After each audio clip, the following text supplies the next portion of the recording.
Welcome back. If you've just joined us, you're watching the news at 10 on Channels Television, coming to you live from Lagos.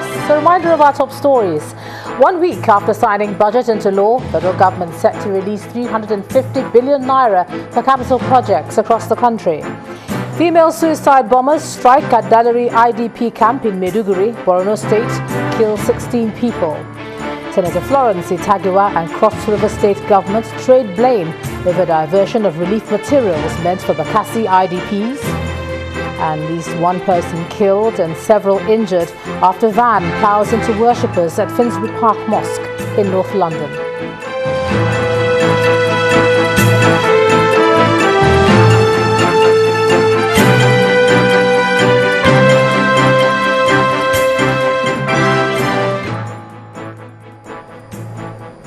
Now, for more on our top stories and others, please visit our website, channelstv.com and youtube.com/channelsweb.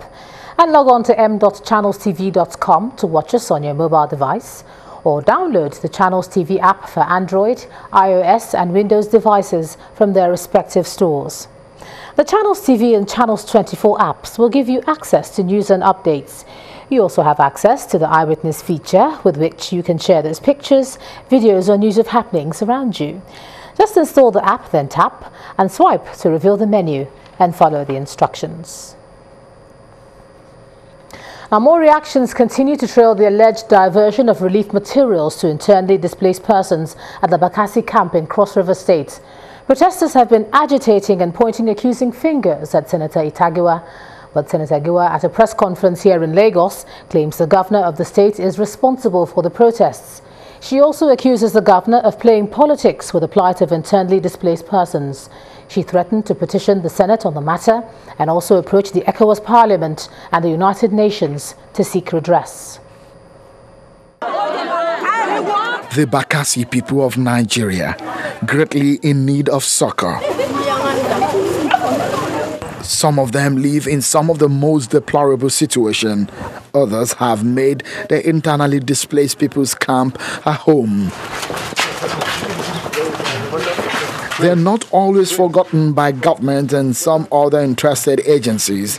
But the sad story here is that when relief materials come for them, it oftentimes is a headache in terms of transportation, and some other times the relief materials find their ways into private hands, diverted from those who really need them, and the story of the diversion is now tearing some political leaders in Cross River State apart.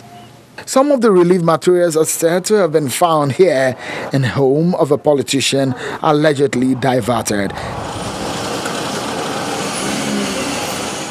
The leader of the Bakassi people, Senator Itagiwa, at the time of the alleged discovery could not contain her emotions. Those people are suffering in this rain. The role of the senator has been largely criticized by her opponents. Protesters took to the streets.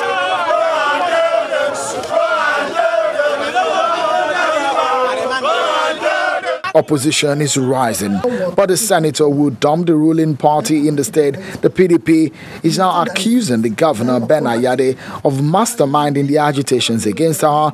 She's in Lagos, where she addressed a press conference. I don't want anything from Ayade, but to my surprise, when I was leaving APC, I went to his office and told him why I was leaving. Legally, I cannot accuse him of shielding anybody, but all I know is that there's no way that this people can afford the sustained campaign. You understand? So they're being sponsored. The senator identifies the main problem. There's aspect of political impunity, and there's also the aspect of crime. The relief material has not even been given to any APC person. It's only the PDP people in government that got this relief, number one. The state government is not taking the allegations lightly, and for them, they're perhaps not surprised. One that accused certain persons of diverting relief materials meant for the people of Bakassi. And the people now made a counter-claim saying that rather that she's been the one diverting their materials. So where does the governor come in there? Typical of her antics. Over time, she stated that when she wants relevance, she uses the media and the police. So that's what's playing out. Senator Giwa does not look like she's joking at all. She says she will take the fight to a reasonable point. But still, I intend to petition the National Assembly Senate, and I could pursue it up to ECOWAS Parliament. And care is not taken, it can get to the UN. The DSS has investigated, the report is out, and of course, that allegation is debunked. The plight of the Bakassi people on one hand and the unfortunate political dimension the whole situation is enmeshed is on other end. In a political warfare, there is either a winner or a loser. In the case of the Bakassi IDPs, a victor or a vanquished may be a bitter pill. Seun Okinbaloye reporting for Channels Television News.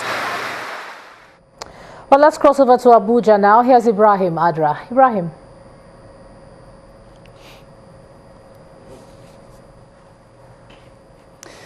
Well, many thanks, Ejoma. We begin at the Federal High Court here in Abuja, where the former governor of Benue State, Gabriel Suswam, and two others were today granted bail in the sum of 750 million naira and one surety each.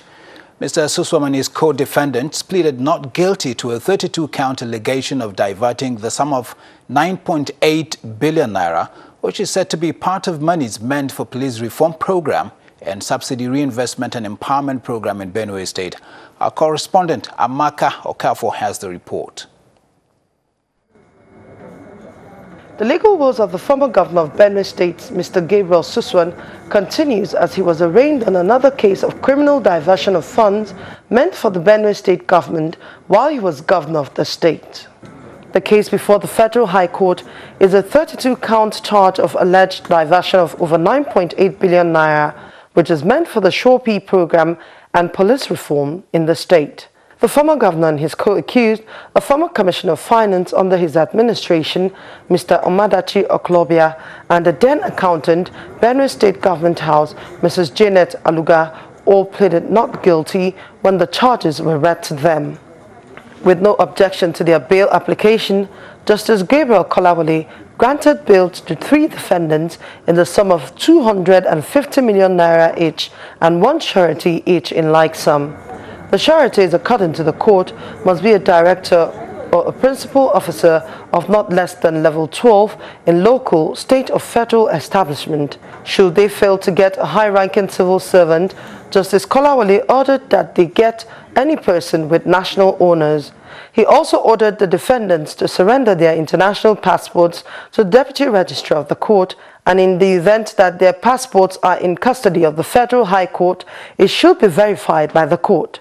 The judge also said that should the defendants fail to meet up with the bail conditions, they should be remanded in Kuje prison.